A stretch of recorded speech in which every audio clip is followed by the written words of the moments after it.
it's, I don't know. Yeah, we can talk about it. I've whipped off emails to the people. I've lodged some complaints. Well, I think it's pretty, in my opinion, it's pretty clear. Joe won it outright. Yeah, I mean, that's the way I see it. I think I took second outright, and you and Kat tied for third. Is the way I look at. Is the way I think. I haven't looked at your scorecard, but I've looked at all three of ours. Yeah, see, his moved. His moved down too. So I don't know. He tuned into his tie for second. Yeah. But here's the problem: is all you people getting like your handicaps are going up. There's just something wrong with that anyway. I keep finishing the top three in the handicaps rising. It's great. Yeah, there's some. Oh, well, I knocked my yesterday. I knocked my best round off that I've had in a couple of years. I think I knocked an 86 or 84 off, something like that. So I haven't shot that in a while. So, you guys, yeah, it's tough being a high handicapper. Oh! That's going to be boring. My next one that pops off, I lose a 12.9. Nice. I'm gonna be like, Joe, my handicap is going up. Yeah, what? I'll be able to compete. Right. It's I mean, it's hard for you. I think you guys down there in the 10, 12 range, 13 range, I think it's a little harder. Oh, guess what's coming off my next round? Well, we don't really care. 76. Oh, wow. Dude, you've already manipulated yours enough. I think we're going to start putting in caps. Well, I mean, the app itself's trying to self-correct us. Yeah. It's AI.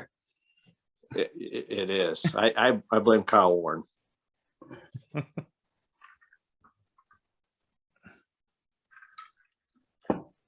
little Tito's in. Is that a Tito Libre? It's Tito Libre, yes. I was trying to think the other day. Is it Pepsi or Diet Pepsi? Well, it's a diet Tito Libre. Yeah. He's just watching checking. his waistline. Right. This is a Diet Cabernet. My God, I went to the doctor today for my physical. I got this new doctor. Does he have big hands? I need to find some Diet Tito. But, yeah, you're not a real grown up till you've had your first prostate exam. Oh, fuck.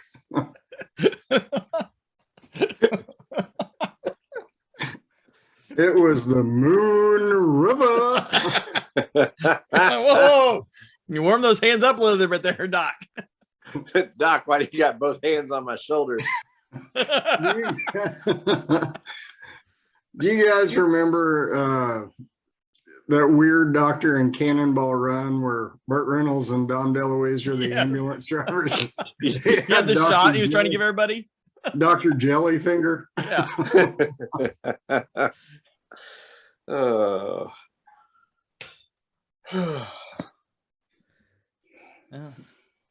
Warren just texted me, and Chuck asked about it. So, Well, those are good things.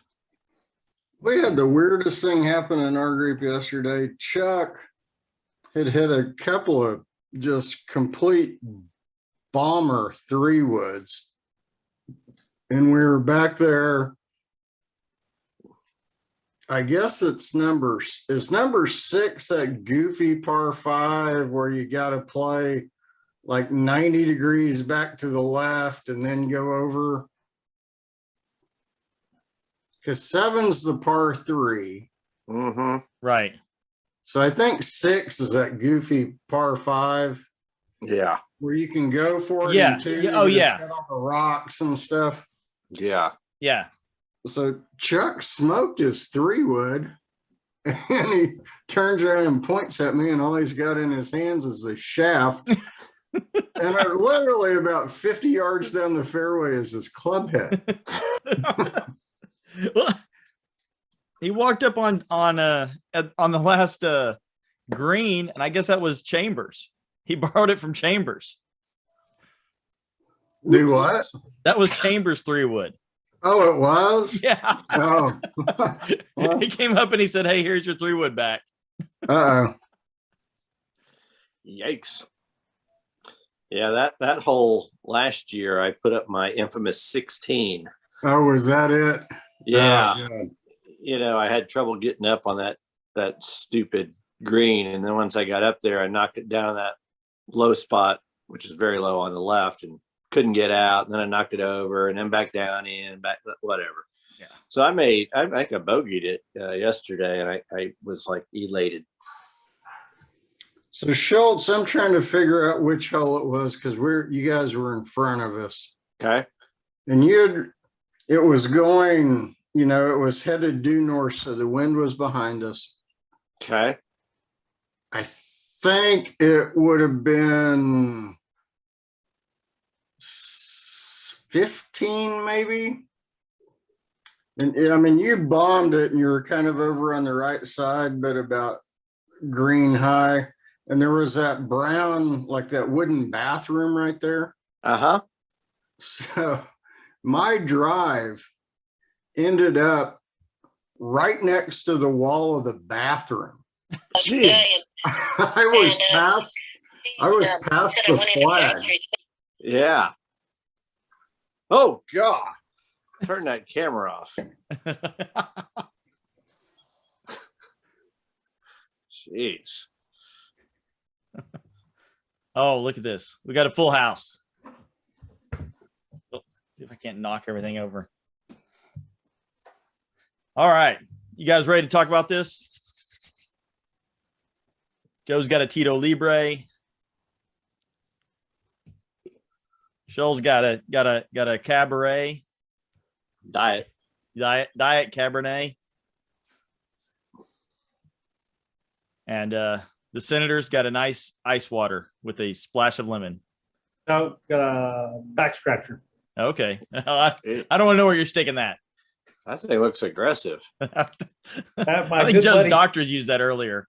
my good buddy Chuck Gibson. So I fly a lot, and you're in those tight confined spaces, and you just can't scratch your back. And actually, last time I did it without one of these, I think I elbowed 3 people and blacked 2 people's eyes with my elbows and everything. So TSA let you through with that thing? yeah, and I mean it's aggressive. Man. Look at that thing. Look at that thing, man. That thing's pretty aggressive. And they blame airline violence on alcohol. I think it's back scratching. Mhm. People could perceive that. Yeah. All right, let's get this thing started. Are we recording? We are recording. We are live. Hey, we have a major recaps here to do, not just one, but 2. And I know the greater golfing world was on pins and needles to see if Scotty Scheffler could hold on and win a green jacket. But that's not the only major excitement that happened this weekend. We had a real barn burner over at the tourney at Cherokee Hills Golf Course. It is the first SMGL major of the year, but before we spoil the results, let's meet the players. We got the Senator. I did not win. Don't spoil the results, but We have the commish. Cheers, and I was behind the Senator. All right. And then, to keep the excitement going, we have the Professor Joe is on. Hey, everyone.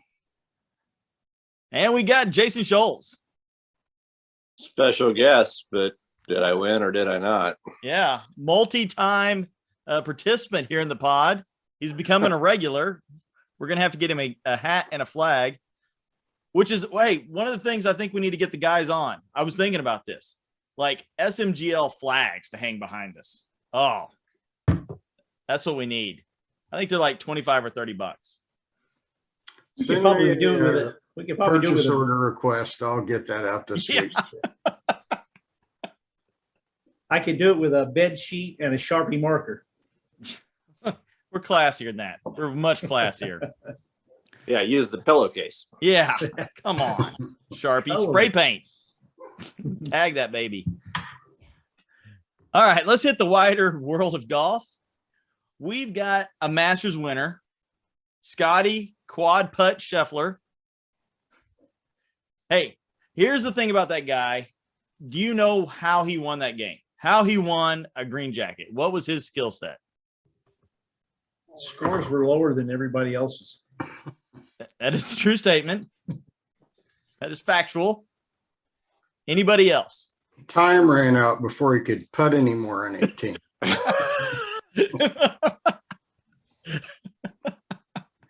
He almost pulled a Sarkeesian. I mean, he could have missed 2 more times and still won.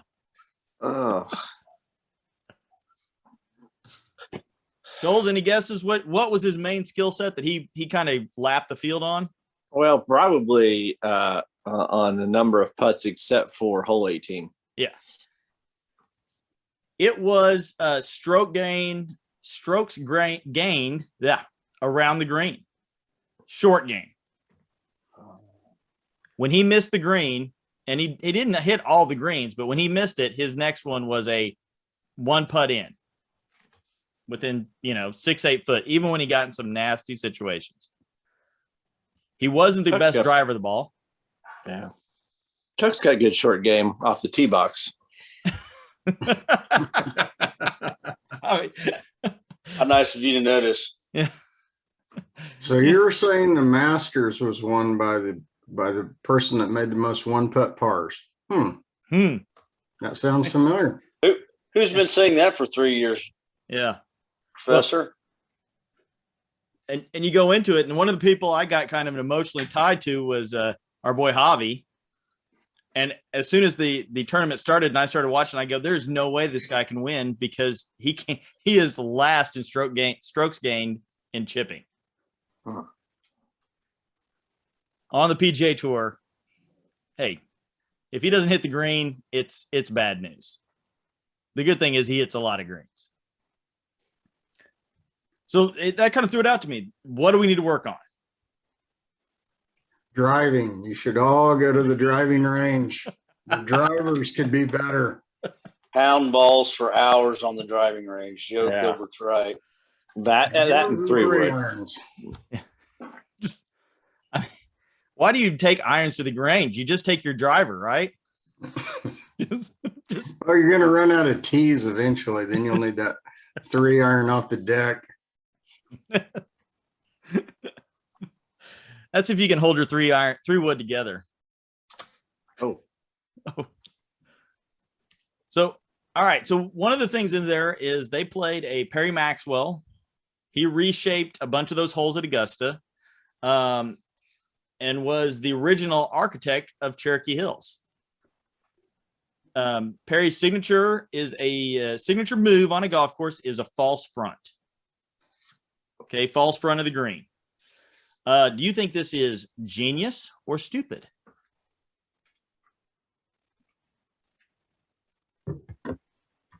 It's hard.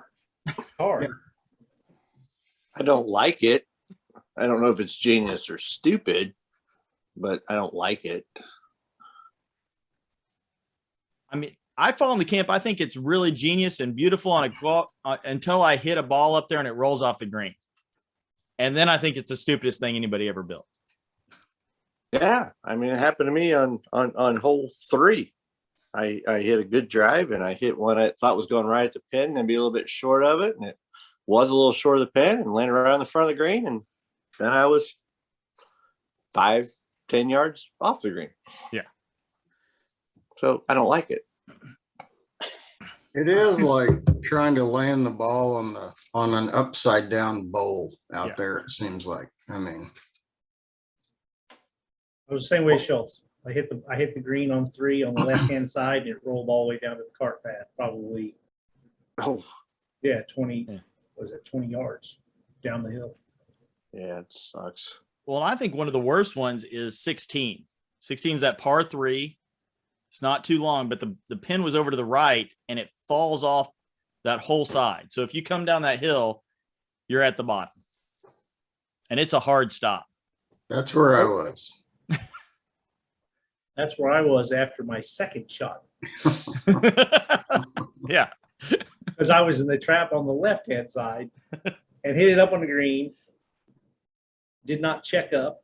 I hit it halfway onto the green. I mean, I landed in the middle of the green, did not check up, rolled off the edge down to the carpet. Is that technically a hobby? I'm not calling Yes, that it a hobby. is. I mean, it's a hobby. A half Yeah, hobby? you don't have to go from sand trap to sand trap. You can alternate, you know, green you side, can you know, go- all sorts of stuff in there. Sand trap, cart path, same thing. Okay, so what do you guys, you know, as experts in golf architecture, you know, self-appointed, what do you guys look for in a great golf hole? What do you think calls out? Now, if Potts was here, his would be, you know, a trickling of water. He likes a little, you know, a little babbling brook.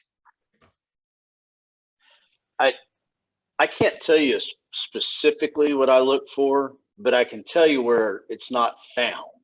Yeah. And that would be at Cherokee Hills. His Not ideal one golf hole in that place. I like holes where there's an obvious one or two places where you have to put the ball on the hole. You know what I mean?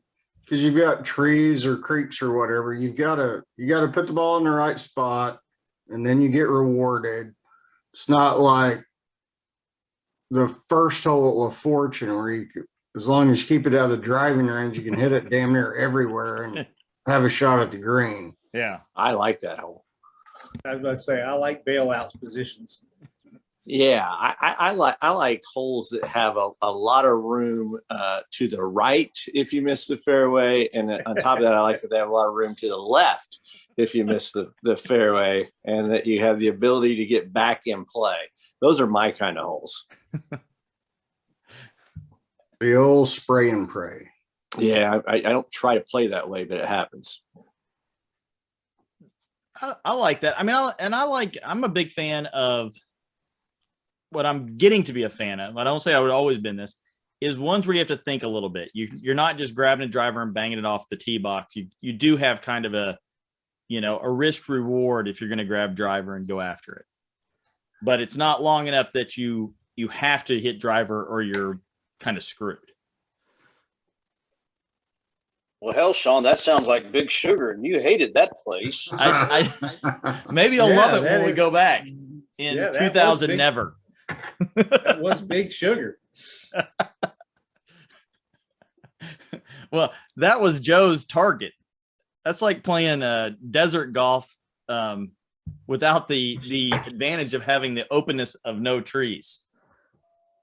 I do. And, I mean, and who won Big Sugar? Joe. Yeah. I don't know. You know what I think it is? I play about the same on the spray and praise and the harder courses. I don't get in a ton of trouble either way. But everybody else scores so much lower on the spray and praise. I can't keep up on those things.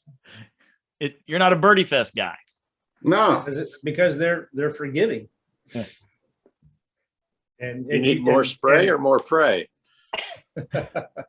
What would you call Well, us if you were an if they're atheist? more forgiving, you need more prey. If you were an atheist, would it just be a spray Yes. or a spray and discuss? Spray and hope? Spray and ridicule. Spray and don't give a damn. Yeah. Yeah. Oh. All right. One other thing came from this weekend at the Masters, which might, if the guy's not careful, he may not get an invite back, even if he does qualify in some way, is our guy Wolf breaking clubs. So in the last two tournaments I've seen him play in, he snaps a club this time, And in the Valspar, he does the overhand toss into the pond after a just spectacularly bad shot. I mean, style points were excellent on the toss, but do you think it's appropriate for a tour pro to do? And do you like it? Do you hate it? What's your thoughts about that? I don't like Well, it. in our own little league in the last 3 tournaments now, I believe that there's been a few people that have walked off the course with a broken club. I don't condone this type of behavior. However, I can certainly understand it. I think as a professional, I don't care. I think it's fine. I know that's not what the PGA wants to hear. It's an emotional game, and emotions run high. And sometimes you just flick it in the pond, and sometimes you just, I don't know, lean on it, sit on it, snap it over your knee. What have we had? Have we had 3 broken clubs this year? Phillips had one last week. Not in anger. You had one. Raise your hand if you broke a club. 1, 2, 3. 3 out of 5. 60% Hey, participation rate. mine was innocent. Mine Chuck's too. was a material defect. Yeah, right. Well, Actually, I think it was a swing defect. I chopped down on the ground too much that thing, and it finally said, "F you." You beat it on the ground 47 times before that one. That's why it broke. yeah. My dad taught me how to play golf, and he told me if I ever threw a club, he would never play golf with me. Just even throw one? Yeah. If you ever threw a club, you would never play with me. So that's always just been ingrained in me. Well, that's good. So, I think it's but, think about Tiger. I don't know if he's broken a club, but there was a while there when in his younger years where they actually had to cut the mic off around. They should have this weekend. So, Yeah. I'm glad we're not mic'd up. Oh yeah. yeah. And I think I've broken 2 clubs, I think 2 or 3, but the first time I broke one in anger, I was so upset with myself. It was like my 7-iron. I played another year without it. I said, that's my penalty, my penance for not, for getting mad and snapping this club is I'm just gonna have to play without it. You know what's worse than breaking a club? What? Throwing one in a tree. Then you're just screwed. And every time you play the course, you know that it's up there. Mhm. And everybody relives it with you. Hey, you know what? In that tree over there, Joe's got a club. If we played here in January, we should be able to see it. It's like going through the neighborhood where your high school girlfriend lives with her stud husband that mows the lawn without his shirt on, and you drive by every now and then, you're like, oh, fuck. Just like that. My life is shit. All right. Okay. Speaking of clubs, I did see, I've got a late breaking news here. From our friend, the Club Pro Guy LLC. They officially got back from the USGA on their certification of the camel toe technology. They submitted this club to the USGA to get it qualified for in the USGA sanctioned play, and apparently it's been named non-conforming, if you can believe that. Shocker. I mean, that's the man trying to keep him down. Once again, those guys over there trying to make a good, decent club that helps a normal player like us be able to get out of tough situations. They even had a audacity to say this. Our research department, in conjunction with independent product testers, found no technological benefit whatsoever in this design. It's basically just an image of a camel emblazoned on the toe of the club. No evidence was found to support the manufacturer's claim that these humps create an energy dispersion chain reaction that enlarges the sweet spot on miss hits. I mean, they're just spitting in the face of the common man. Still the best golf club commercial I've ever seen. So, but luckily in our league, this is a fully sanctioned club. A brick on a broomstick is a sanctioned club in our league. Yeah. Can we actually get those things? I bet Lonnie would pay $299 for one of those. I guarantee you we can order one. That may be our advertisement of the day. If I can find anything, the Club Pro guy, I'll download his spiel on that. I just looked it up. Sold out due to high demand. Oh, no kidding. Oh, Right there. oh yeah, I can Man. read that. It will I'll check notify us when eBay. it's available. I mean, Lonnie probably already has 2 of them.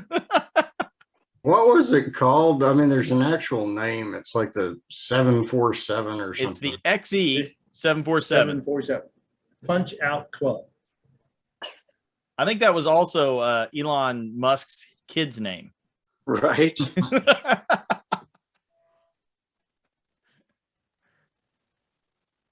Welcome to the camel toe age. Well, Club Pro guy, we support you here at the SMGL, and we want you to know we stand behind you and unified against the man trying to keep you down.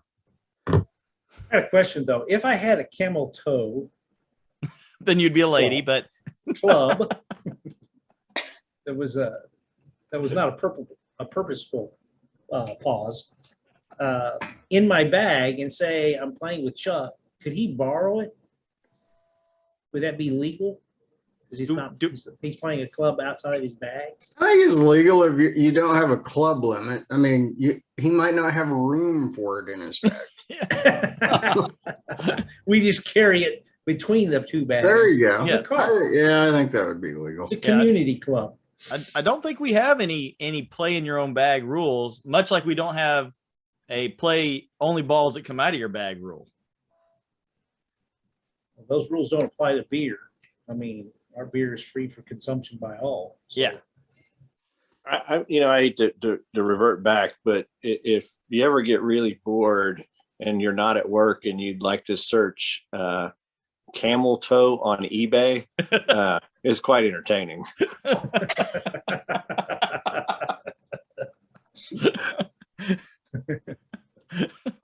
You'll be surprised. Yeah. Will I? Just if it's a work phone, don't do it. And I'm saying eBay, just Holy Craig. shit. Or Craigslist. Yeah. Oh No, my not Craigslist. God. What in the Have you ever thought something like that would exist, Joe? cross-dresser camel toe panties, men hiding gaff, thong, T-back shaping underwear, Oh, for God's sakes. silicone panty, camel toe, plump hips underwear, pants sculpting tight cross dressers. Wow. Can you imagine Joe's like ads is going to come across his computer now? This kid's You guys- walking. You Dad, guys are all frozen on my screen. I didn't hear anything that was just said. Yeah, I bet. I wish I would have known about this before the doctor asked me to drop my pants to my knees and lay across the table on my chest on the table today.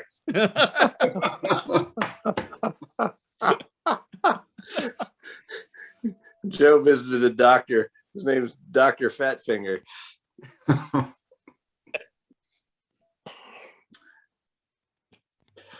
Oh, I'm sorry to get us so off course, but by God, I had to share Wow. that. no. Hey, that's There's what we're a here. We're here derailment. to inform the people. I wonder what else they have. Page 2.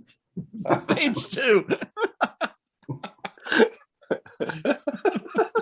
Haven't heard from Joe in a while. Oh my goodness. You better watch out, Joe. You've got like that order quick function on your eBay account. You may get some inappropriate stuff. Yeah, bullshit. I'm That's getting one of these and going out on the LPGA. I'll make it. I identify as a female golfer from now on, you guys. Got a camel toe to prove it. Oh God. I can't even take a drink. I'm basically coming out my nose. All right. Where were we? Yeah. So get back here. The only other thing I want to talk to you guys about is, did you hear how the interview Hovland did, or did you read about the interview Hovland did with golf.com or somebody like that, where he was talking about his Oklahoma shot? Didn't see it. Didn't see it. Okay. So basically he's saying, I think it was on, it's one of the par fives. He was like 220 out. And I think he was with maybe Justin Thomas and Rory, and both them hit a ball that went up in the air and went short into the water. And he hits this low kind of super stinger that goes about 220 and cuts through the wind and lands on the green. And they asked him what that shot was, and he said he called it his Oklahoma shot. He said it's effectively a more severe knockdown, whereas for a traditional knockdown, he pairs the ball in the back of his stance with an abbreviated follow through. For an Oklahoma shot, he adds two extra components: a strong grip and a much more forward shaft line. Final round, green jacket. Yes, please. I was looking for it, sir. Yeah. So, and basically he said this is what he had to, whenever he first got to Oklahoma from Sweden. Norway. Norway. What's the difference? Yeah. What's the difference? Norwegian A. It was basically so he could play in the wind. He had to come up with this shot because he was just getting the ball slammed back at him, much like we were all day. I felt like I should have practiced that shot a little bit. Super stinger is also another name for a camel toe. Is it? It is.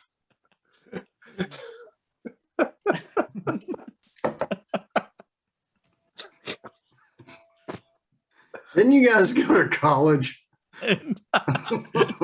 Clearly not the same one you went to. Well, maybe. All right. Well, with Who was that, the guy? Who was the guy? JB Holmes, not John Holmes. JB Holmes, the golfer. Yes. Wasn't he from like Lubbock or somewhere, or Midland? And Sounds good. Yeah. I mean, he Yeah. was kind of famous for learning how to play golf in West Texas, and had all of those super stinger type shots. I think that's Roy McIlroy. McIlroy. Definitely not a Texan. Yeah.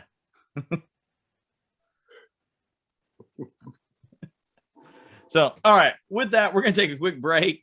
Hear from our sponsor of the week. I'm not sure who it'll be, but it'll be outstanding. And we'll get back with you in just a second. All right. We're out. Hey, Two Gloves is out as our sponsor. Is he? He got drunk the other night and got really mean about how bad the podcast is. Ouch. He said it was horrible. He hated it. It was horrible. It was horrible. It was horrible. I hate it. Well, I mean, that's not enough horribles to really Selling out of count. a valve on our dime. Man, that hurts. Yeah, I think he may be planning a coup. Uh-oh. Is he coming up with a rival podcast? Yeah, probably so. Yeah. Uh-oh. Then we'll have to be paying for our guests like Shoals. Come on. He couldn't You get know, me being a any free sponsorships. agent, I mean, I might be able to get some NIL money or There something. you go. Transfer portal. Yeah, That's right. I did ask him for some constructive feedback on it, and he was unable to provide any. Oh, how At much? that point, he had Mikey- almost lost the capacity for speech. Oh, I mean, at that point, that is our prime market. did he go Mikey 3 bottles on us, or was it just a 2-bottle of wine night? It was at least 3. Nice. Then it doesn't. He's not held responsible for his actions. Yeah. Somehow my wife invited him to a wine dinner. He Jeez. thought all we were having for dinner was wine.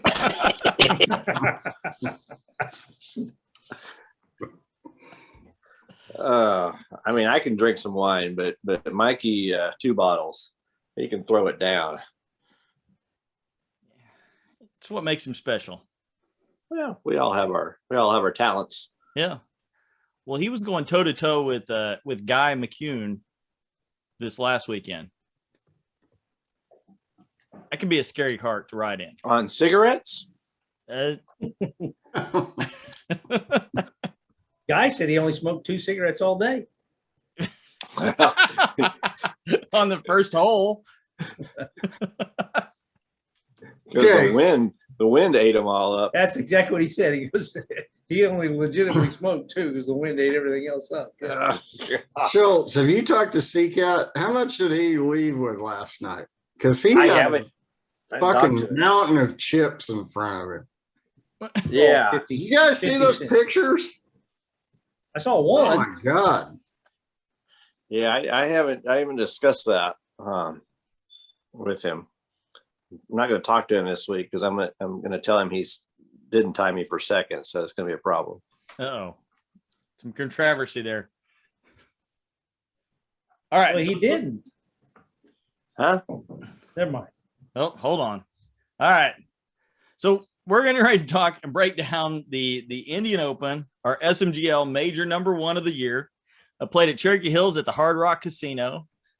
As we said, originally a Perry Maxwell design, redone and expanded to make way for the money-making casino by Trip Davis in 2004-ish, I think. Personal It's not a friend of Mike Warren. Yeah, personal Yes. friend. Personal friend. Coached his daughters. Soccer. He is a great guy. And his wife Jenny is too. So She's not guy. it is only a 5,800 yard par 70. We have a full 36 on the front and only 34 on the back with 3 par 3s and 1 par 5. I like to call it a course of a tale of 2 nines. The front, you just hold on for dear life and hope you can get to the back so you can pin your ears back and just go after.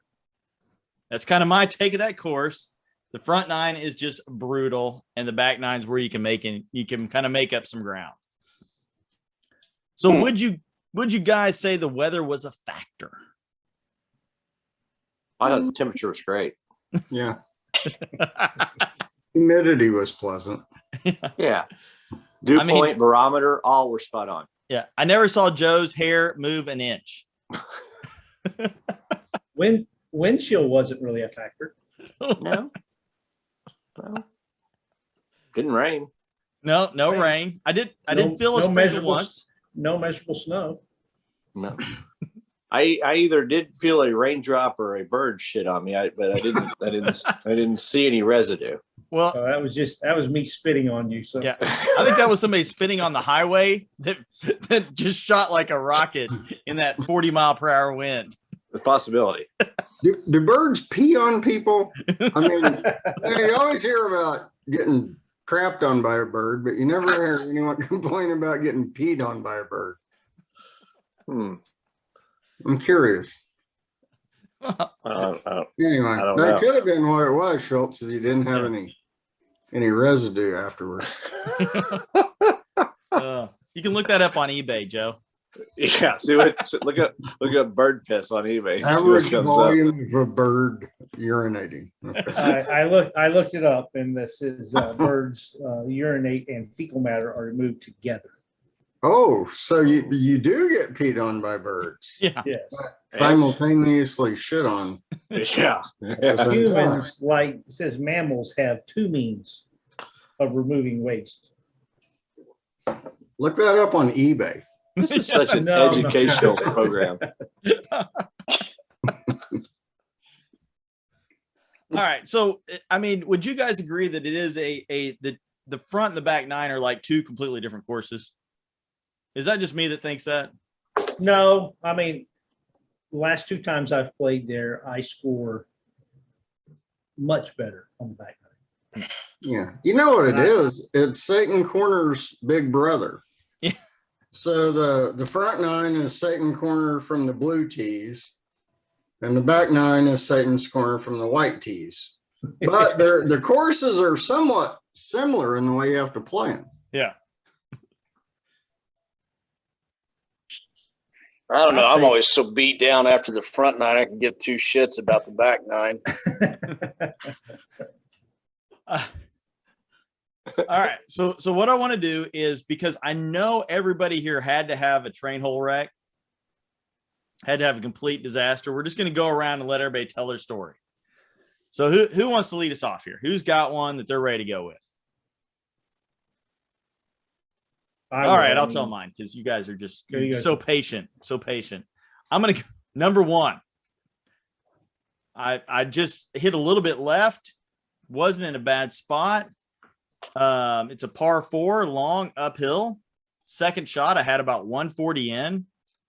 Hit a nice shot, I thought, but it kind of hit the right side of the false front and rolled down into the fuzz above the sand trap. So it's like literally suspended in air in this like long grass. It's right there next to on the top of the sand track, and the sand trap falls off, 5 foot. I proceeded to swing at it, move the grass. The ball fell in the sand trap. I then hit it one time in the sand trap, and it stayed in the sand trap. Another time over the green. And by the end of the day, I proceeded to walk off when I was literally, 2 foot off the green with an 8. Hole number 1. What a way to set a round up. It is a way to get yourself started there. Mm-hmm. Yeah. But I'm not sure what you do when the ball is just hanging like that. When it's kind of in the fuzzy grass and it's just like this long it's suspended. Well, you hit it. I had about that same shot, Sean. Chuck, remember where I was standing on my tee shot on number 1, where it was like right on the edge of the bunker? Oh yeah. Yeah. Yeah. So Yeah. that was mine. Set me off for a great day. Starting out with an 8. I thought, all right, well, I can just throw away this card and forget about my chances today. So, all right. Who's got one next? Joe, you got one waiting for us? Yeah, mine really were the first 3 holes, because we got to the 4th tee box and I looked at Chuck and I said, well, I'm as many strokes over after 3 holes as I was at the end of the round last year. My give a shit factor really went out the window at that point, and made it a little bit funner day. I didn't figure I had anything to worry about from that point on.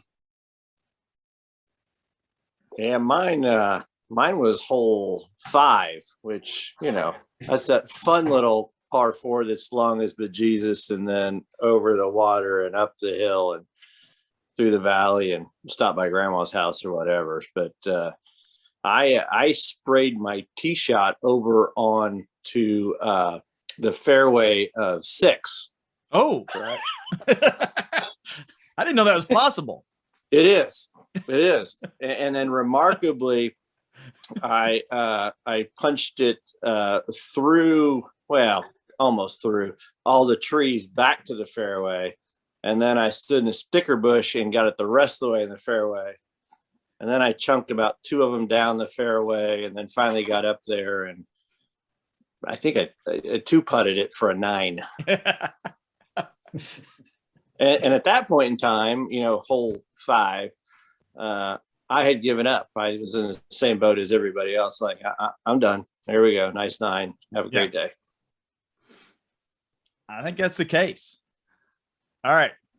Mine Chuck- was on number 8. I'm sorry, mine was on number 17. 17. So I hit a great drive up the hill. Was in good position. It was about 165 out. So that would normally be a 6-iron for me, but because we were going into the wind, I hit a 5-iron. I didn't hit it quite as well as I wanted to, and it laid up right behind the trap next to the green. And I mean, I just got a 15-yard chip onto the front edge of the green, and I actually said to myself, just do not leave it short. I mean, I had to carry the trap. I didn't. It rolled back in the trap. The next one, didn't get it out of the trap, rolled back down. Next one, I said, okay, I'm not going to leave this one out. Over the trap. And then so now I had the wind at my back and slight downhill, and I'm setting 6 inches off the edge of the green. And I'm probably 40 feet from the cup, and I putted it, and I ended up 40 feet from the cup on the other side of the green. And then I 2-putted from there for grand total. I'm 15 yards off the front edge of the green in 2, and I had 8. Yeah. Well, I actually had 2 holes I scored worse on than my train hole, maybe 3 holes, but is that damn number 6. Tried to play it smart, hit a great drive, caught the tip of a branch, kicked it dead right, hit a nice 3-wood, except the head came off my 3-wood. So I'm in exactly the position you don't want to be in, where you got to fly over that outcropping of rocks, which I was trying to avoid at all costs. Chunked a gap wedge over the creek into the thick shit. Chunked my 4th shot up short of the green. I think I chunked a 5th shot. 6th shot, I get up on the green. I turn around, I look, I'm walking back up, start heading up the hill. My fucking ball was rolling back off the green. The wind had blown it. Rolled right back down the hill. Hit it back up there, and I think I got a 9. It was terrible. And for our listeners, when it comes back down the hill, it can roll. How far would you say if it was in the right spot? 60? Oh, it could go a long 60 way. yards? Mine didn't go that far, fortunately. Well, and that one, if you're not careful, if you get off rolling on that left side, you can roll all the way down that creek. Oh, yeah, on the left-hand side? Yeah, Yeah. definitely. Yeah. In Schultz's fact, record is still safe by 7 strokes. Though. Yeah. It is. I'll be surprised if that record ever falls, because I don't think most people have enough integrity to put a 16 on their scorecard. Not in this group. Those are Jack Nicklaus numbers. They may never be beaten. Yeah. Or they may not have, they may not finish the round if they take that many hacks on one hole. But that was last year. I did post a 12 at Big Sugar on number 2 at Big Sugar. And that is painful to post on your scorecard. But 10 is embarrassing. 12, 16, I don't even know how you recover to this day. I haven't. You're still scarred. He has flashbacks. I got nervous when I got on the tee box Next time at 6. Next time I play with you, I'm just going to whisper 16. 16. Well, I don't know. I mean, my glory hole. Yeah. Is, yeah. That's my next one I wanted to ask you. Don't look that up on eBay. Yeah. Right. tell me your glory hole from the weekend. My glory hole was room 428 in the Hard Rock. Oh, my bad. I'm sorry. I actually, my favorite hole probably not from a score wise, but it was 6, because last year I threw up a 16. And so this year I unleashed the wrath on my T-ball, and it was leaking a little bit. And Carrie Odd, the officer, kept saying, "You're in there pretty deep. You're in there pretty deep." His definition of in there deep is like what, 4 inches off the fairway. My definition in there pretty deep is I need a weed whacker to get it out. So I was in it pretty deep, and I had to punch out to right in front of the creek right down there in front, but that was straight out. That's how far that monster went. And so I was out there, and then I hit a little fat and was a little short of the green, but stayed up on the hill and pitched it on and took a couple putts and walked off there with a bogey. And by God, it's my favorite bogey ever.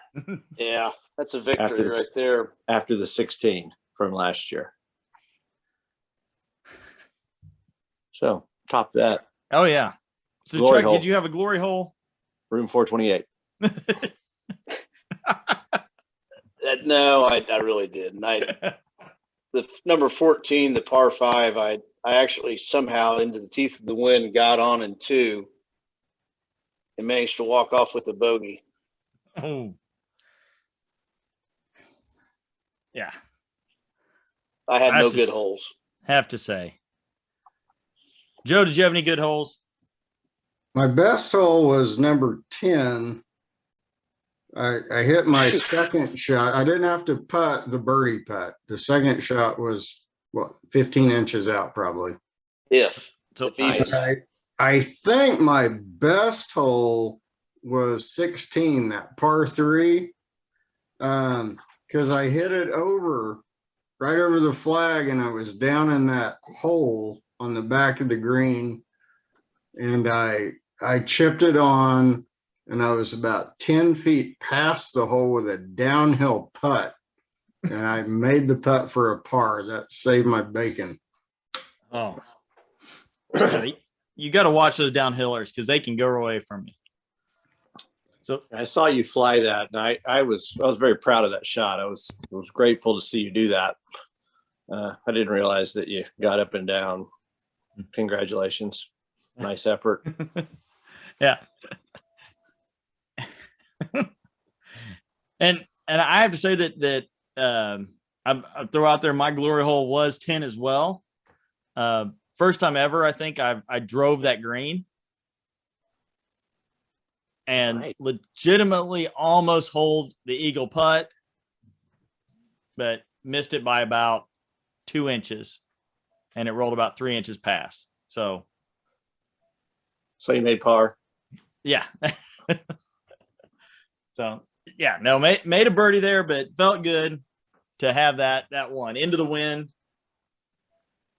Clearly wasn't aiming at the flag, but turned it over a little bit, and the wind just let it go right up and over to the green. That's a fun little hole. I've always enjoyed that one. My maturity came out on that hole. I hit 3-wood off the tee. Yeah. Yep, I hit a hybrid on that one. Well, on a normal day without that wind, because it was dead into the wind. Mm-hmm. On a normal day, you just hit an iron. You hit a nice 4-iron or 5-iron, and then easy 100-yard shot into the green. But I was afraid if I hit an iron, I might still be 150 yards out. Right, and then you would have had to hit 3-wood into the wind. Did anybody hit the green or have anybody in their group hit the green on number 2 in regulation? Par 5, long. It played. Yeah, Guy parted. I mean, I don't think we did. I hit in our group, myself and Philly hit 3 monster shots, and we were still 60 yards off the front of the green. I had a double par on that hole. Yeah, that was continuation. That's where I went 8-8. I had 16 strokes on 2 holes. But That was a tough one yesterday for sure. Yeah. Yeah. no, guy had I a don't bogey. know. Sorry, I'm sorry. I thought he had a par. Well, a bogey was as good as a par. Oh, Yeah. yeah. So I mean, it's always great whenever you look at your scorecard after playing the Indian course in a high wind day like that, and then you see your score you shot, and then whenever you start losing strokes because of equitable stroke control, and they're like, "Yeah, I know you took a 12, but you can only take an 8." I know you shot. You'll be interested in this. So I had 36 putts yesterday, and I figured I would have been middle of the pack, but Chambers, I think, had 35. He was the only one, but I looked directly at the hole on every putt that I hit. I never looked at the ball when I putted. I saw you do that. I was showing Sean last week at La Fortune, just looking at the hole on long lag putts. I was getting them a whole lot closer. So I decided just to roll that out on probably not the best greens to roll that out on. But I had a couple of 3 putts, but I got everything close enough to 2 putt on the majority of the holes by looking at the hole and not the ball.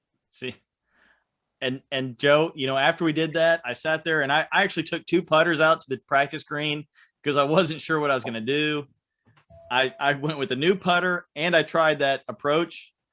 And after the 3rd hole, I put the other putter away and said, "Fuck this! That is the dumbest idea I've ever had." I think I duffed like 2 of them. I'm like grounding the putter, trying to hit the ball. I said, "I don't have the coordination to swing at a ball without looking at it." Yeah, more power to you. Yeah, good luck with that. Keep that up. Drink more and keep You that should putting try style it. up. It really, it somehow takes the pressure off of it. Yeah. Because when I see my putter go back and it, sometimes I'll take the putter back like outside the line. And I'm like, oh, I'm fucked. There's no way this thing's going in. But if you can't see it, if you can't see how bad your putting stroke is, the results end up pretty good. I don't know how that works, but everyone should try it practicing and see what they think. Yeah. I will say I went to where I take my practice strokes looking at the hole. So when I'm practicing and getting the feel for how I'm going to hit it, that's where I look at. Oh, Purcell, we know you take them looking at a pole.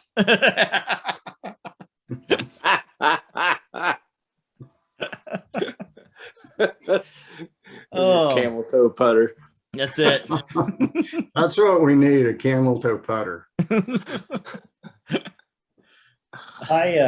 Super I had- Stinger 2. I'm gonna try it next time we're on the course, because you know how many putts I had yesterday? I do. There wasn't as many as I originally said. You said 53, but it was Yeah, that's what you 40 said. Yeah. It was actually, I went back and I misscored 3 of the holes. Actually, I actually had 48 putts. I could not putt to save my life. 48 putts. So. If you would have had 50 putts, you could have teed off from the red tees the rest of the season. You should have left it like it was.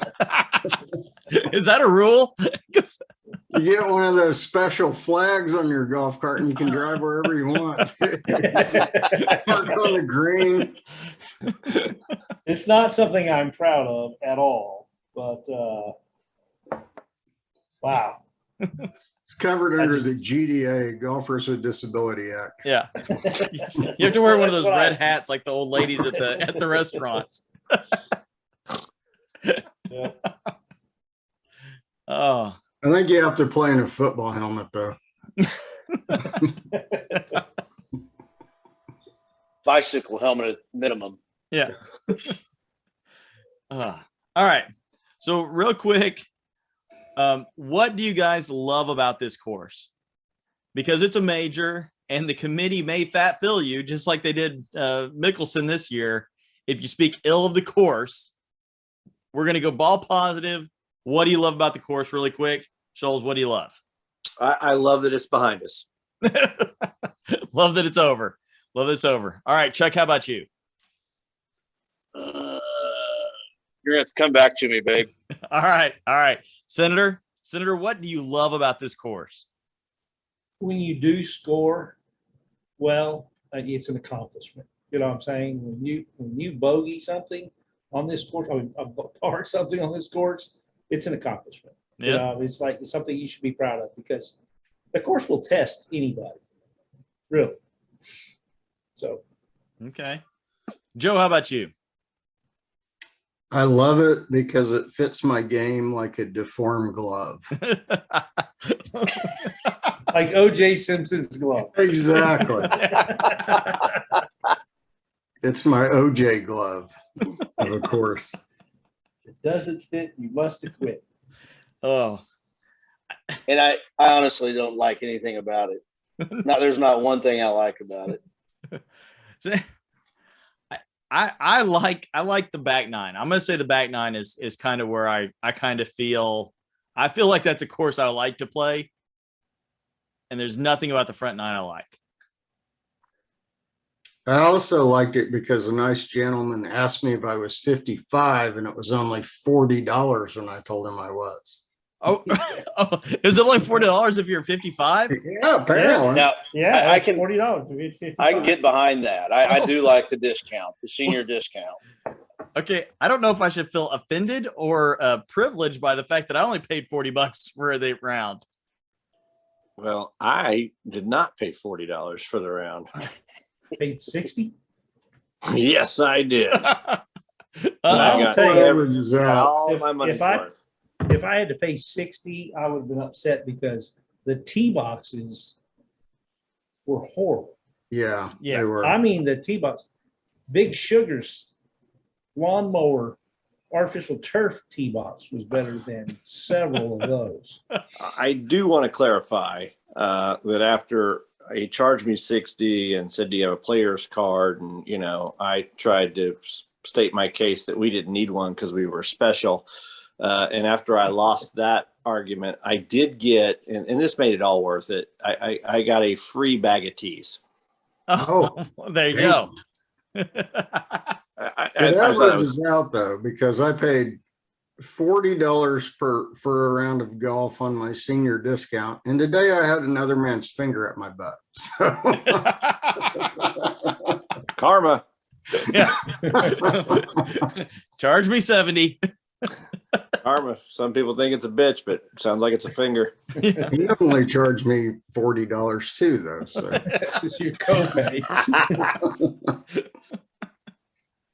I had the same it was feeling. weird I that had my the- doctor I had asked this- to meet in the bathroom of a Quick Trip, but he had on a lab coat, so Has to be brought borrow me a over glove. the changing table. I had the same feeling yesterday, Joe.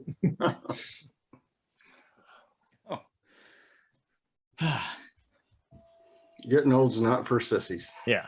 All right. So I wanted to tell everybody we did have a little app failure came around because as we're playing the end of the round, we're looking up there where a bunch of us had gotten done with the round. We're sitting up on the 18th green, watching the last few groups come through. And at the time we had a tie. We had a tie of Joe and Scholes And see, yeah, and CCAT, I think. yeah, three Okay. way. I thought CCAT was one back. Coming But into 18? Yeah. coming into 18. I think Into he was 18, he was one back. He was one Yes. back. Two back. Was he? Two back. He was two back. And he made a par, Yep. got a pop, and came down one. But somehow came down two. Yeah. So he Yeah, moved that's into weird. one behind the lead. We had Scholes come up. He was getting a pop. He bogeys it, so he stays at Minus 7 over. Seven. +7. Sorry. +7. Joe's coming up. He does not get a pop. We're giving him a lot of pressure. Hits it on the green. Barely misses the green. Goes a little long. Hits a horrible no-look putt that is 4 foot short. At that point, we proceeded to tell him that if he doesn't make this, he falls out of the lead. And what did you do, Joe? I made the putt. Made the putt and was successful. So on the live leaderboard, we had a tie. And we just had a conversation on this podcast, and we had a vote. Lots of put it out to the people. The Twitter was alive with it. We didn't get any responses. We put it out to Twitter vote. They didn't respond. So we took that as acknowledgement that they liked the idea. We went to a playoff system.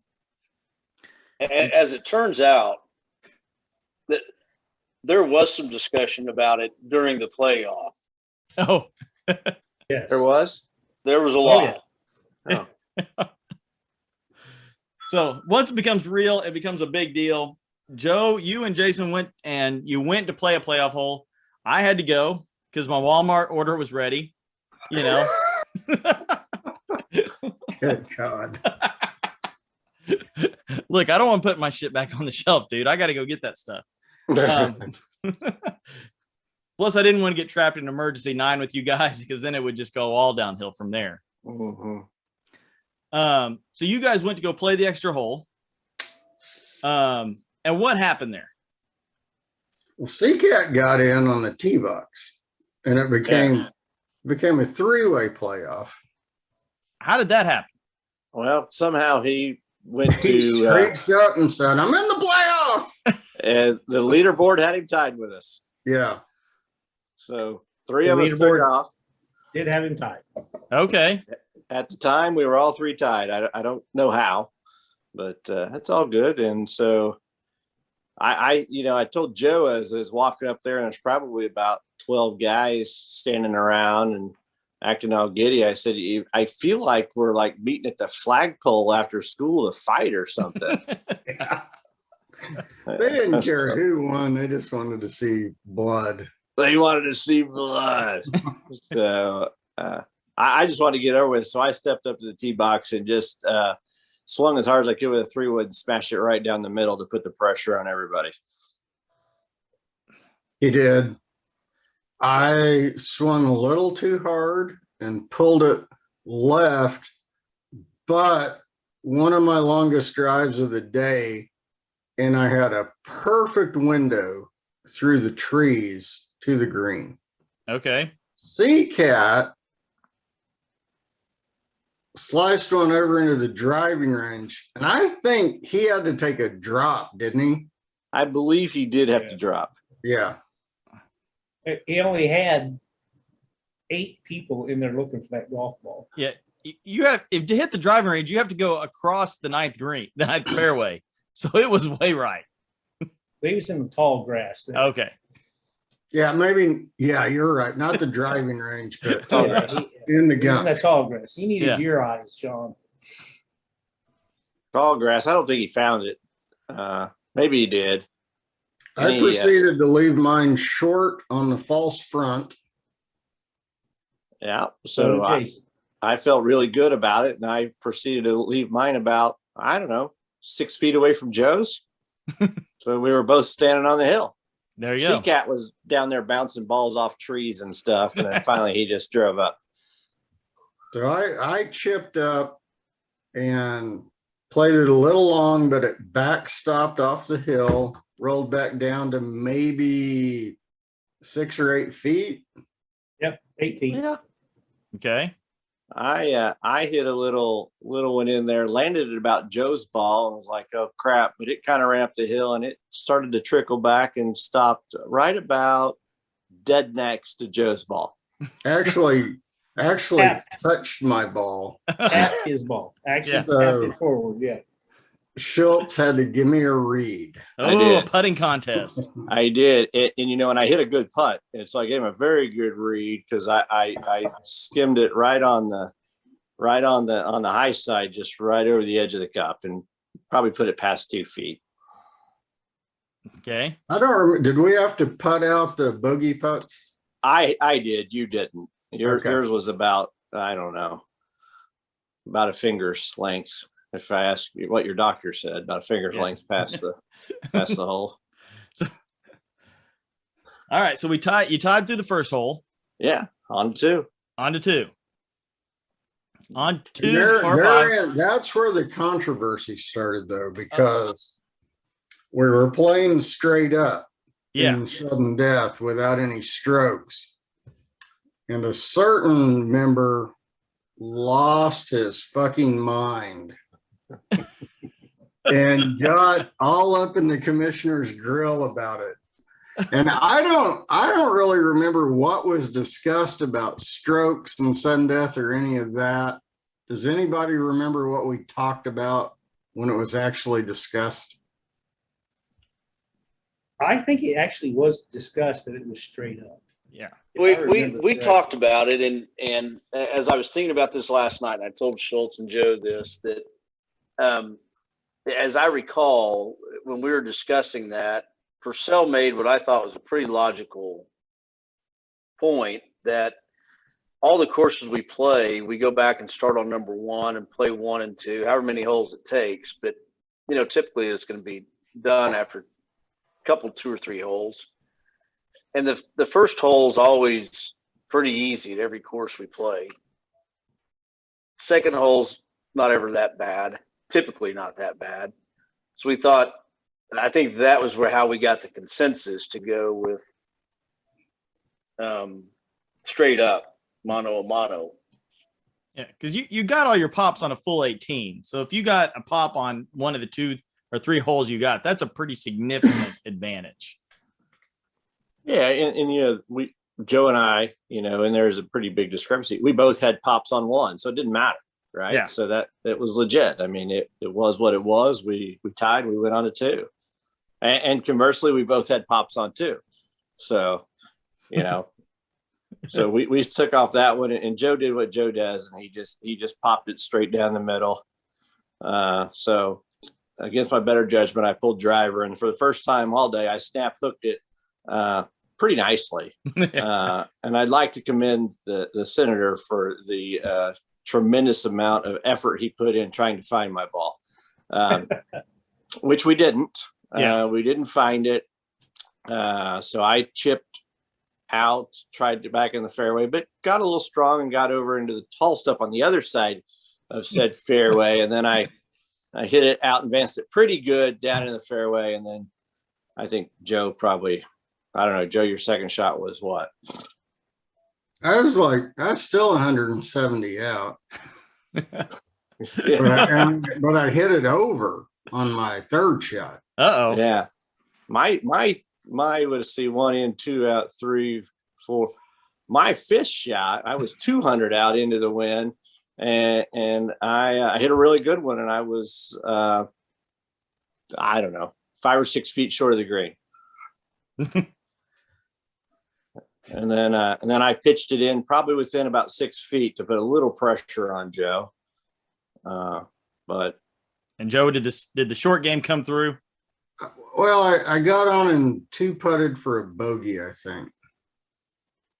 So it sounds like Scholl's bogey happened at about 200 yards out. But Schultz, you just pointed something out. I didn't realize in the playoff, I would have got a stroke on number 1 too. So I don't know what Phillips was losing his mind about. right. I didn't know that until just now. I was assuming I didn't have one on number 1. So I never looked at who was getting a stroke going into it.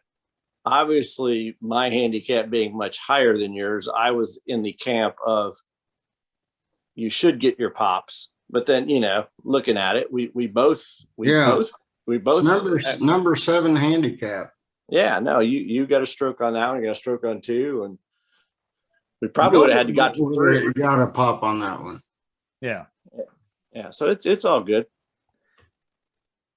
So, and I can completely believe that Phillips lost his shit about it. Yeah, he was a little upset. I didn't see him go postal or anything. If that's politically incorrect, then I'm glad I said it. Yeah. But no, it was legit.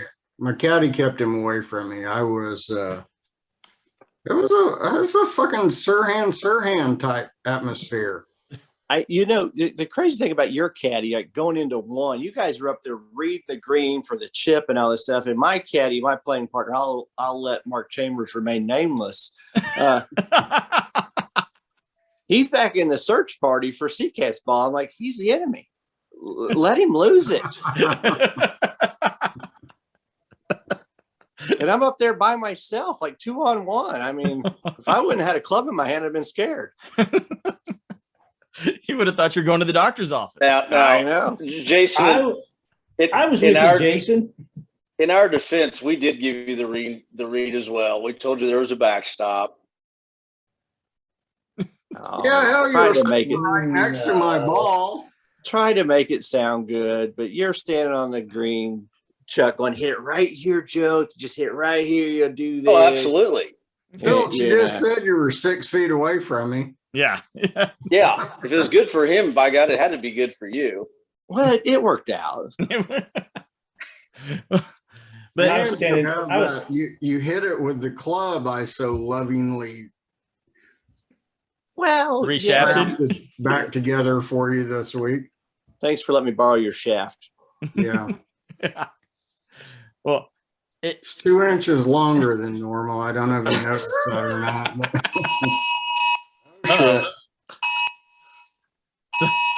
Is that a tornado warning? probably this is Oklahoma. We do have weather coming through, so we'll kind of get through the rest of this really quick. Oh, it's looks an amber like alert. our doctor may have abducted a child at the quick trip I was at earlier. Oh, 3 children. Oh, geez. His name is Limbrado Ramo? That does sound like your doctor's name. Yeah. He told me his name was Dr. Bill. 5'11", 170 fat fingers. The line is going to be 5 people doing this. Yeah. That's him, number 4. Oh. I remember that callus anywhere. So Sean, I know you touched on it shortly, but I don't want to get out. Joe won it straight up, and we shouldn't even went to a playoff because he had it won after regulation, but the leaderboard was a little off. I know that you're looking at that. I don't know what you saw. Yeah, so I remember we were there. We were looking at it. Joe was supposed to get 10 pops on the round, and that's what the live leaderboard had. We had, C-Cat had 17 pops. We watched the whole thing and watched it proceed to the end, and it was a tie. There was a 2-way tie between you and Joe, and C-Cat was tied with me. Mm-hmm. But apparently what has happened, and I've sent emails. I've already had a couple conversations back and forth with the Grant people, which I have to say, love the app, love what it's been able to do for us, does a lot of great things. Absolutely. But apparently somehow the handicaps that it loaded in there were a little stale. Joe has been working very tirelessly to get his handicap up, through manipulation or whatever he likes to call it. So it did not give him the extra stroke that he had so justly deserved, apparently. Okay. So when he went and finalized it, it went back and said, hey, let me go make sure his handicap is right, and readjusted it. Okay. So I looked at it. I've done all the math. The handicaps now are correct. The points were allocated correctly based on what the handicap should have been, but would not the live leaderboard. And I told him that was unacceptable. So my question would be, Joe's the outright winner. If you look at the leaderboard, it shows C-Cat and I tied for second, And where I was a net 77 and he was a net 78. That's That's weird. That's what the leaderboard shows. The leaderboard shows us tied at +7, but the individual scorecards have us, me 77, him 78. Right. And see, that's another one of those where his handicap went from a 17 to an 18 because apparently he's been sandbagging. Okay. But you beat him in the playoff. So, Well, Yeah. that should count for and something. there was a legitimate playoff, but it was between you two guys, right? Yeah. Yeah, sure. Yeah. Unfortunately, I can't adjust those points. So Oh, sure you can. congratulations. You get you get a hug and a kiss. I like hugs and kisses, just not from you. So we're talking with the app. We've told them the significance of it. They've had a couple other things. They've been really quick to repair those kind of issues when they've come up in the past. Sure. So they've been real responsive. I think they'll get it fixed and come up with the best way that we can possibly use this app, because I really do think it's the best app for a league like our own to keep live leaderboards. And I've become a live leaderboard guy. I'm a guy who watches it the whole round. I'm not afraid of it anymore. I ain't afraid of the leaderboard. I'm gonna look it in the eye and play it. I think the app is great. I used the app before I joined this league, so I've always been a fan of it. I think it's great. Yeah. And I don't want to host CCAP, but technically Schultz ended up with the second place points yesterday. Yeah. Well, unfortunately, I can't make that happen. So But you know a guy. we'll see. Well, let's see here. So that puts our season standings. We'll look at the season standings right now. We still have Scholes. You're still in first place. I still protest. 34 I'm kidding. points. I'm not exactly sure that happened, but somehow you've manipulated this thing to be in first place. I have. And we are 5 tournaments in. We're almost halfway through the season, gentlemen. Schultz has 4 top 3 finishes. Yeah. Second place is Joe. 2 victories. He wants a patch on his jacket. He's looking for a. And then in a very far distance third is me. But CCAT's in 4th. Mm-hmm. The new irons. It's the new irons. Got to be the irons. It's got to be the irons. You know, the scary one is when baseball's over. Hoffman is in 6th place in only 2 events. Yeah, if he could get a little more action going, he could get us some trouble. Yeah. So those were our winners and losers of the week. It was a fabulous event. We do have the big winner. Let's give props out to Joe for a dual victory that he only gets the points, but it is like a 1.5 win. You do get elevated points, an elevated status event. So big win, big win. It's going to do great for him for the season. So in 2 weeks, we got 2 weeks, we got a week off here. Bailey Ranch. We got Easter coming up. He is risen. So we got Bailey Ranch, and we got to make some picks real quick. Jason, as our guest, elevated guest, I'm going to let you have the first pick. The problem is everybody and their dog has said they're into this tournament, and they're clearly not. So you're kind of picking from an open field. Yeah, well, I'll go with the player I know best. You know, I show no shame. I'm going to pick myself again, just like the last time I was a special guest, and I didn't win after I picked myself. So I'm hoping to change it. I love the self pick. Just completely, boomerang yourself. Absolutely. What could go wrong? All right. Well, Robert's not here, so he does not have a pick. Chuck, you had the next best draw from last time. You know, I'm going to follow Schultz's lead. By God, I think I'm due to play well. Oh, you're due. I'm way overdue. do like a 10-month pregnant woman. Oh, that's a good course for you, Chuck. Do we play the Blues or the Whites from there? Blue. Ooh. White. I don't know. All right. So I'm looking at it. It's blues. It's Blues. All right. It is set up for the Blues, so a little longer. I think that bodes well for you, Chuck. All right, I will take the next pick. I'm taking Hoffman. I think he's going to squeeze in, and it's his home course. By the way, he's not playing. He's not playing in 2 weeks? Too bad you shot your wad. Oh, well, hey, look, it could rain.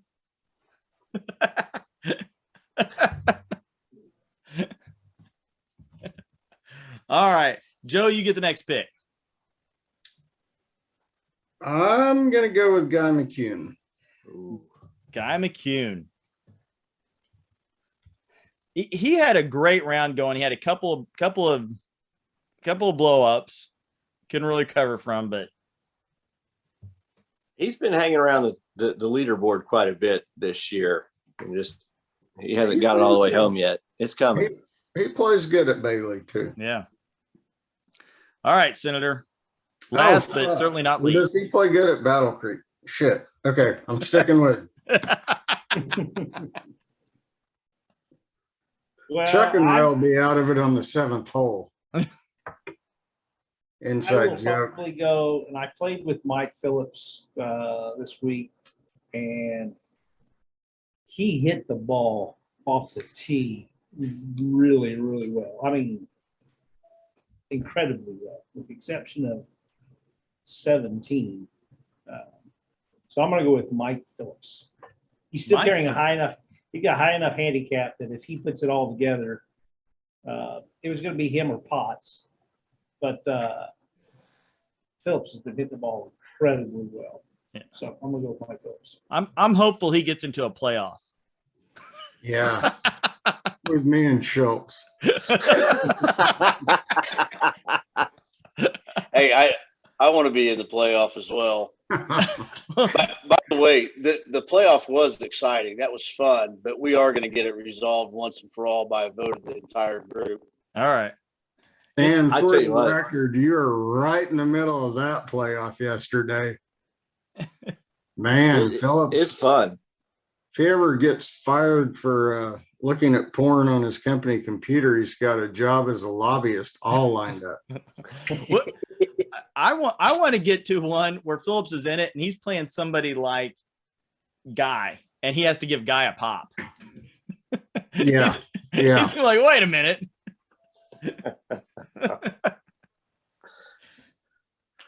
No, it was a lot of fun. It was intense though, you know.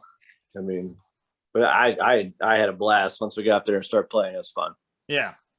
I think so. I think the playoff is the way to go. I appreciate you guys going out there and playing it.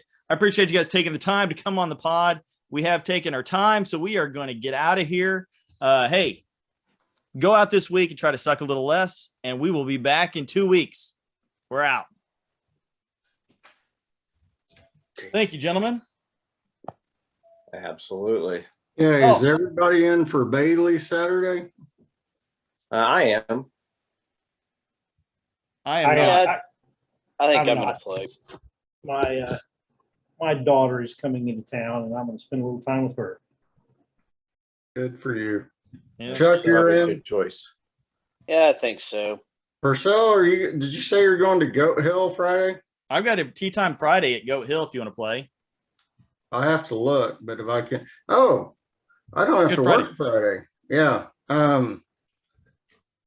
If I don't have to drive down to Shawnee, I will definitely try to get one of those. Yeah, because I called out there, and once again, they're the Bermuda Greens, but they are unpunched and so they're as good as they're going to get. Okay.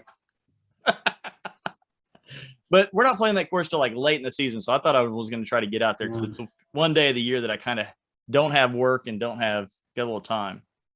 I always like to get out there after a heavy wind because that 4 hybrid's going to fall out of that tree.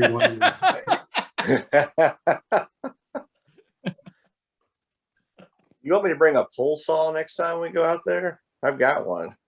It's going to be like those people in Britain that dig up like a Roman sword in their farm, you know. I tell you, the funniest part of that whole story was on Monday, Joe calls me and he goes, "Hey, you think if I go out there, they'll let me take a card out there to number 8 and look for my club?" And I said, "Hell, I bet they will. Give it a try." He was out there rummaging around for a couple of hours looking for his club. They did. I was just standing under the tree looking up in it. And all the old men that play on Mondays would drive over there and they'd be like, "What are you doing?" I'm like, "Well, I'm looking for a club up in this tree. Do you see anything?" I'd stand there and look for a few minutes. I don't see it. I'm beginning to think I was so mad when I threw it that it actually went over the tree into the woods. And I've traipsed around in the woods a little bit, but it's pretty snaky back there. Does anyone have a metal detector? Mike, you think No. we could get Gary Drayton to fly into town? It'd be a top pocket find, that is for sure. Well, they have that show, after Oak Island where they go find Civil War treasure and stuff. Hey, Yes, they do. I think if you go down to ABC Rentals on 15th Street, they'll probably have one for rent there. They every have other- one. They probably have. Everybody, Mhm. they've got all the goofy stuff to rent. I'm gonna need a cameraman. You got any volunteers? Oh, yeah. I'll go. I mean, Yeah, I'm in Mike, for the- this I'm is in gonna for be the curse. start of our new reality show. We're gonna go That's find exactly right. We're gonna find old Tom Morris's golf club that he threw together at St. Andrews. That's right. I'm sure they're going to let us dig it up. Yeah. We're gonna bring I got it a hit back right over here. to In the middle of the 18th fairway. Come on, guys, start digging. It's right under this bridge. Can we get this bridge removed? We've done a LiDAR scan. Oh, geez. Just so you guys know, tomorrow night, right about now, Joe and I will be proven to be right. We're gonna find something at the Curse of Oak Island. All right, I'm out.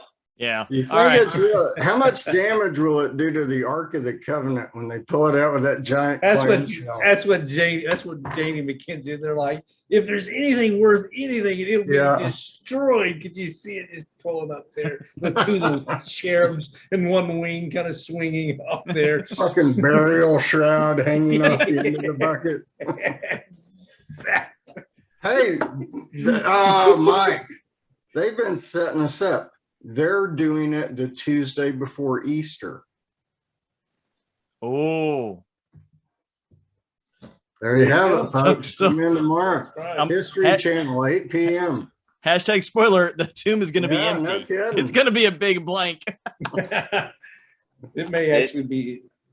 You know who they're going to have hosting the episode They Find It, don't you? Geraldo. Geraldo. Yep. Pulling up an awful lot of lumber down there. I got a good Oh, yeah. feeling about this now. I do too. All right, boys, I'm out. All right. All See you, right. gentlemen. Yeah, Thank yeah. you. Okay, see you Yeah. guys. Bye.